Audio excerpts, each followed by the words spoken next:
Saudara-saudara, ada peribahasa yang mengatakan air susu dibalas air tuba. Kebaikan dibalas kejahatan. Kasih dibalas pengkhianatan. Itulah sebuah peribahasa yang mau mengungkapkan keadaan di mana orang yang berbuat baik disakiti. Orang yang pernah menolong dikhianati. Dan yang mengalami kali ini bukanlah orang lain, tapi yang mengalami adalah Tuhan. Tuhan itu sudah memulangkan bangsa Israel dari pembuangan menuju ke Yerusalem. Tapi ketika bangsa Israel di Yerusalem bukannya bersyukur, bukannya menyenangkan Tuhan, tapi membalas kebaikan Tuhan itu dengan kejahatan, dengan pengkhianatan. Maka yang cocok untuk mereka adalah peribahasa air susu dibalas air tuba.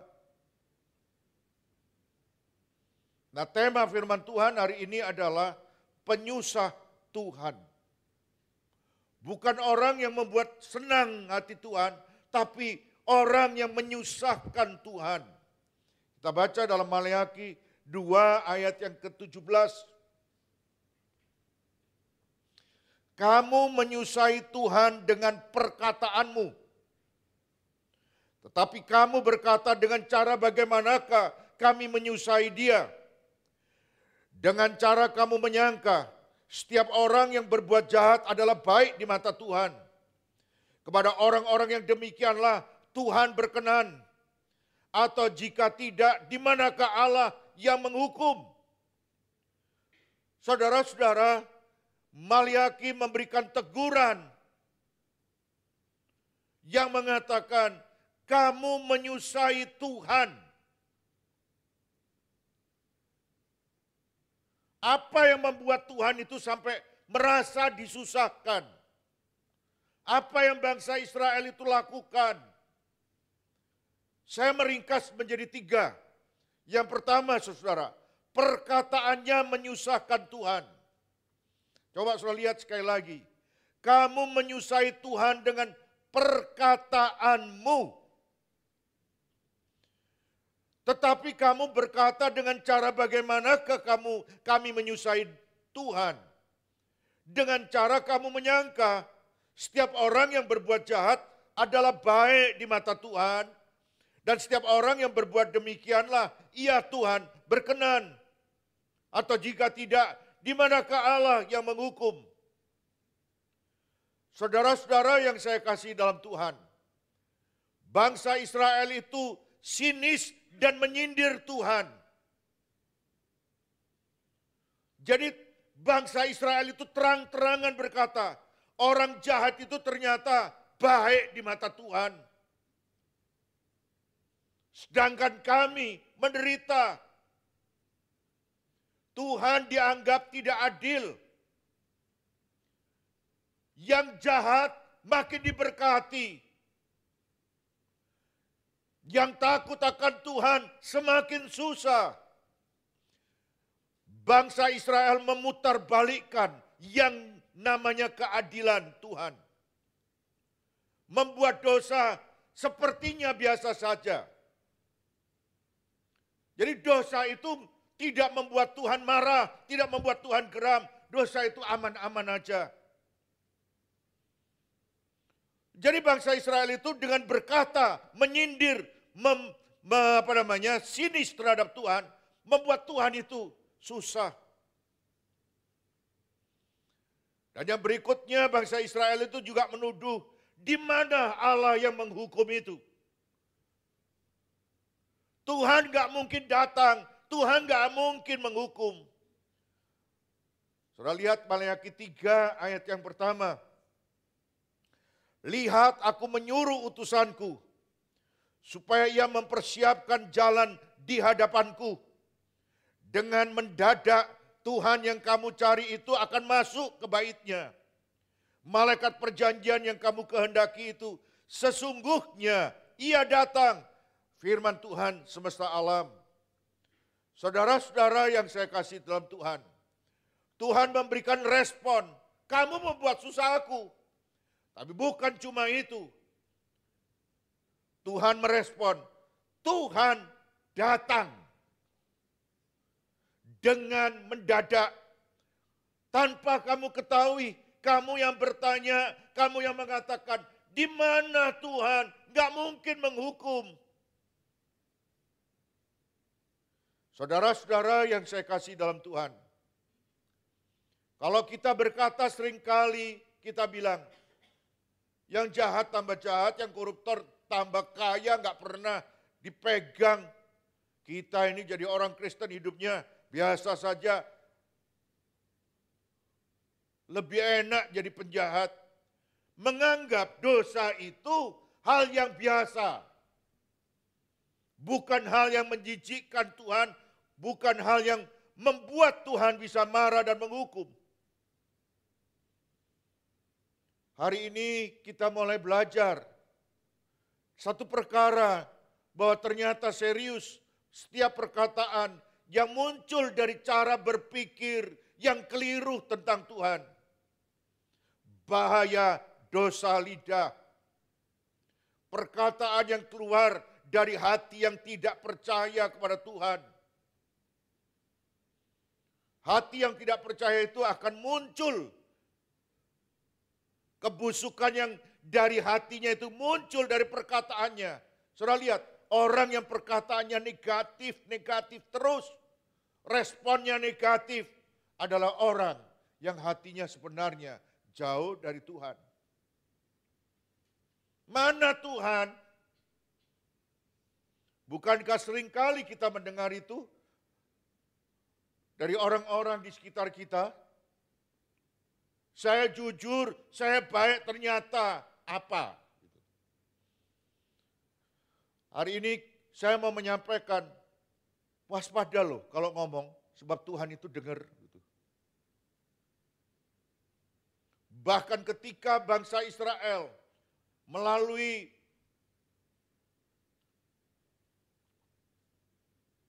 Harun dan saudara perempuannya berkata, masa Tuhan memakai Musa saja? Kita juga bisa dipakai, masa Musa saja? Tiba-tiba perkataan itu didengar Tuhan. Firman Tuhan bilang, dan Tuhan bilang, kamu mengata-ngatai hambaku.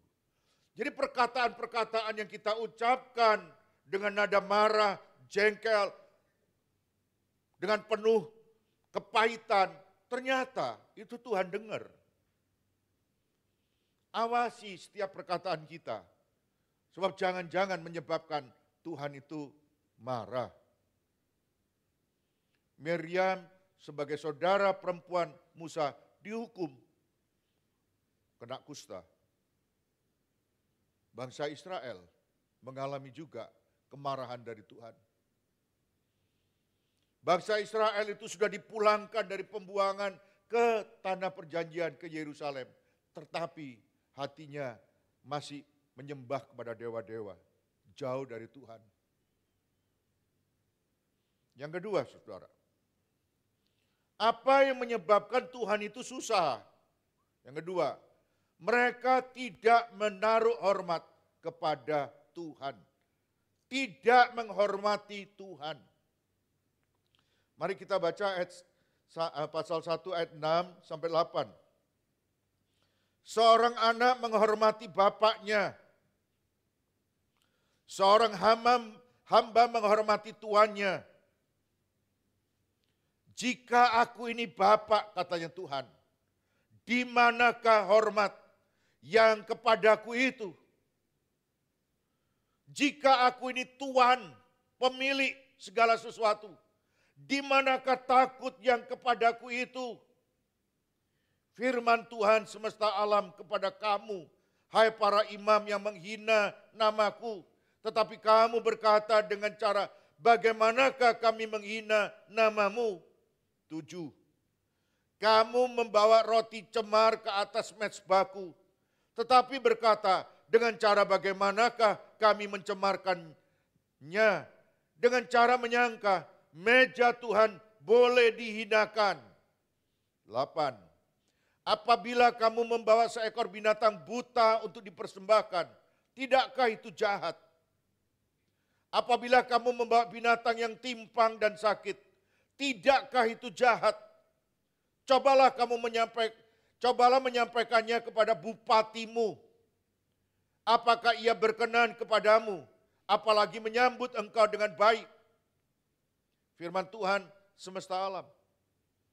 Sekarang disambung ayat 13 dan 14. Kamu berkata, lihatlah alangkah susah payahnya, dan kamu menyusahkan aku, firman Tuhan semesta alam. Kamu membawa binatang yang dirampas, binatang yang timpang, dan binatang yang sakit. Kamu membawanya sebagai persembahan. Akan berkenankah aku menerimanya dari tanganmu, firman Tuhan. 14. Terkutuklah penipu yang mempunyai seekor binatang jantan di antara kawanan ternaknya, yang dinasarkannya, tetapi yang mempersembahkan binatang yang cacat kepada Tuhan. Sebab aku ini raja yang besar, firman Tuhan semesta alam, dan namaku ditakuti di antara bangsa-bangsa. Jadi Tuhan itu merasa disusahkan karena bangsa Israel ini tidak menaruh hormat kepada Tuhan. Kalau aku ini, jika aku ini Bapak, di mana hormatmu kepadaku? Jika aku ini Tuhan, di manakah hormat yang kepadaku itu? Lalu imam-imam yang melayani itu bilang, bagaimana kami tidak menaruh hormat kepada Tuhan? Kalau kamu memberikan persembahan yang cacat, persembahan yang asal-asalan,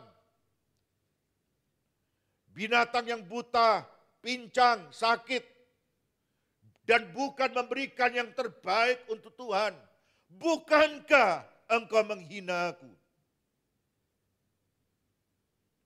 Seringkali kita menganggap bahwa Tuhan itu tidak pernah memperhatikan persembahan kita. Kita memberikan persembahan atau enggak ada yang tahu. Yang tahu kan cuma bendahara. Tapi hari ini saya mau memberitahu, setiap kali kita datang ke rumah Tuhan, kita memberikan persembahan, kita memberinya kepada Tuhan dan bukan kepada gereja. Yang mengelola semua persembahan adalah gereja, tapi kita sebenarnya memberi kepada Tuhan. Sebagai rasa syukur, sebagai hormat kita kepada Tuhan. Dan kita harus memberi yang terbaik. Jadi rupanya memberi, ritual memberi persembahan itu sebagai formalitas. Kalau ada ibadah ya pasti ngasih persembahan. Tapi hatinya gak ada takut akan Tuhan. Tidak menaruh hormat kepada Tuhan. Di pasal 3 saudara akan menemukan bangsa Israel itu menahan persepuluhan. Dan Tuhan bilang, kamu merampok Tuhan. Kamu tidak menaruh hormat kepada apa yang menjadi milikku. Semua yang milik Tuhan. Tapi Tuhan bilang, itu harus disisihkan. Dan kita menganggap enteng. Dan kalau kita tiba-tiba merasa hidup kita ada dalam sebuah kesulitan yang tidak pernah kita pikirkan, kita memandang bahwa itu kebetulan. Tidak. Segala sesuatu tujuannya untuk mendatangkan kebaikan supaya kita sadar. Dan kita bersembunyi. Semua yang kita lakukan itu kita sembunyikan. Dari apa? Dari orang lain. Dan kita mengatakan, perjanjian baru sudah gak ada yang kayak begitu-begituan lagi.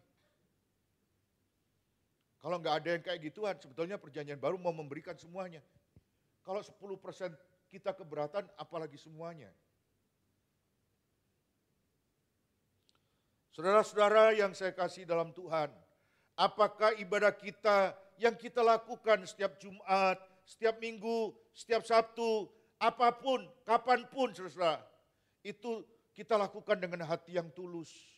Waktu berdoa, kita berbicara sama Tuhan, bukan sekedar tutup mata. Waktu kita mendengarkan firman Tuhan, kita membuka hati. Tuhan sedang berbicara.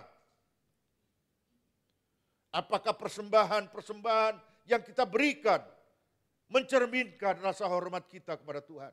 Dulu pada waktu kolekte masih dikumpulkan pakai kantong kolekte, berapa banyak penghitung uang kolekte menemukan uang kertas cuma separuh.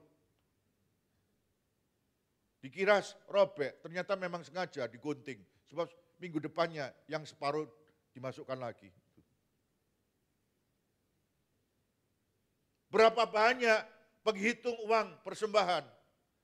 Waktu zaman uang dikumpulkan persembahan dengan kantong kolektor. Dipilihkan yang paling jelek dari dompet, yang paling bau. Lalu kemudian diremas-remas sampai kemudian susah bukanya. Kalau bukanya terlalu keras maka robek langsung gitu. Jadi perlu penuh perasaan bukanya. Dengan doa supaya jangan sampai suwek gitu.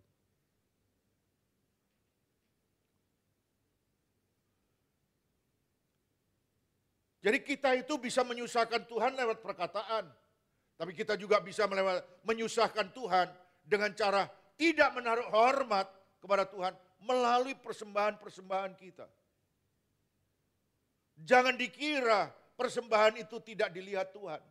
Dalam perjanjian lama Tuhan menetapkan banyak macam persembahan. Dalam perjanjian baru Tuhan itu sengaja duduk lalu mengamati orang yang memberikan persembahan. Dan tiba-tiba Tuhan bilang, ibu yang miskin ini memberikan persembahan lebih banyak dari semua yang lain. Rupanya persembahan itu selalu mendapatkan atensi dari Tuhan. Dan kalau pendeta bicara begini, dipandang ujung-ujungnya nanti adalah supaya tambah banyak uang yang masuk gereja. Tidak. Ini untuk menyadarkan jemaat bahwa dalam hidup kita sebagai orang percaya, ada aturan yang ditetapkan oleh Tuhan supaya hidup kita itu penuh dengan kemurahan.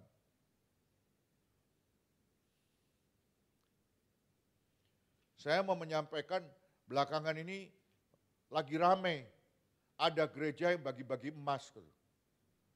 Semua jemaat dibagi emas. Setiap minggu bagi 5.000 emas. Enggak dahsyat. Saudara enggak bingung. Emas dibagi-bagi loh. Kemudian ada teman pendeta menghitung, karena sudah masuk surat kabar. Emas yang dibagikan itu ternyata bukan 1 kilo. Emas yang dibagi itu bukan 100 gram. 1 gram aja enggak. Emas yang dibagi itu 0,0001 per mil. Jadi kalau emas itu sekilo harganya berapa ya? 1 gram harganya itu 1.800.000. Kalau per gram 1.800.000. Kalau per mil itu sama dengan 1.800 rupiah. Saudara itu tidak bisa jual emas 1.800 itu. Saudara terima itu sama dengan debu emas. Lalu pendetanya bilang, itu keluar dari kantong kami, kita usahakan supaya itu ada. Jadi kalau beli 5 gram, itu bisa untuk 5.000 jemaat. Tapi seluruh dunia, dari Sabang sampai Merauke, heboh, bahkan luar negeri heboh. Ini gereja dahsyat, bagi-bagi emas. Enggak kayak gereja-gereja yang enggak pernah bagi-bagi. Kalau kita sih bagi-baginya lebih mahal, saudara. 1 kotak makanan setiap pagi itu berapa gitu. Halo? Emas yang dibagikan itu 0,001 gitu, per mil. Coba 1.800.000 per gram dibagi dengan 1.000, maka munculnya 1.800. Saya yakin uang jajan anak kita lebih dari 1.800 gitu. Tapi kalau dibentuk, dikasih emas, kan seluruh dunia itu heboh gitu. Yang ketiga, bagaimana bangsa Israel itu menyusahkan hati Tuhan. Yang ketiga, tidak setia kepada Tuhan. Kita baca, Maleakhi 2 ayat 10 sampai 12. Bukankah kita sekalian mempunyai satu Bapa? Bukankah satu Allah yang menciptakan kita? Lalu mengapa kita berkhianat satu sama lain? Dan dengan demikian menajiskan perjanjian nenek moyang kita. Yehuda berkhianat dan perbuatan keji dilakukan di Israel dan di Yerusalem. Sebab Yehuda telah menajiskan tempat kudus yang dikasihi Tuhan. Dan telah menjadi suami anak perempuan Allah asing. Kawin campur. Sekarang ayat yang ke-10 dan 12 sampai 12. Maleakhi 2. Biarlah Tuhan melenyapkan dari kemah-kemah Yakub segenap keturunan orang yang berbuat demikian. Sekalipun ia membawa persembahan kepada Tuhan semesta alam. Jadi sekalipun orang membawa persembahan kepada Tuhan, Tuhan akan melenyapkan. 16. Sebab aku membenci perceraian, firman Tuhan Allah Israel.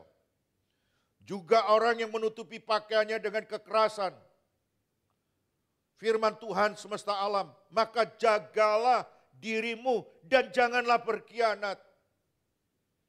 Kenapa orang Kristen dilarang cerai? Ini ayatnya. Aku benci perceraian.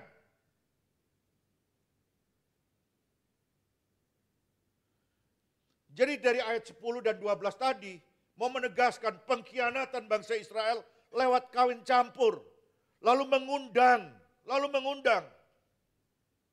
Allah-Allah asing masuk ke Israel. Tidak lagi menyembah kepada Tuhan, tapi membawa Allahnya wanita-wanita yang bukan bangsa Israel. Dewa-dewa Baal itu dibawa ke Israel, lalu disembah. Dan ternyata Tuhan itu tahu, Tuhan itu susah. Aku benci perceraian.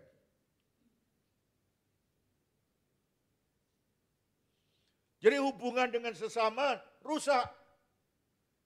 Istri yang sah diceraikan, istri yang seiman diceraikan, menikah wanita asing yang menyembah kepada berhala.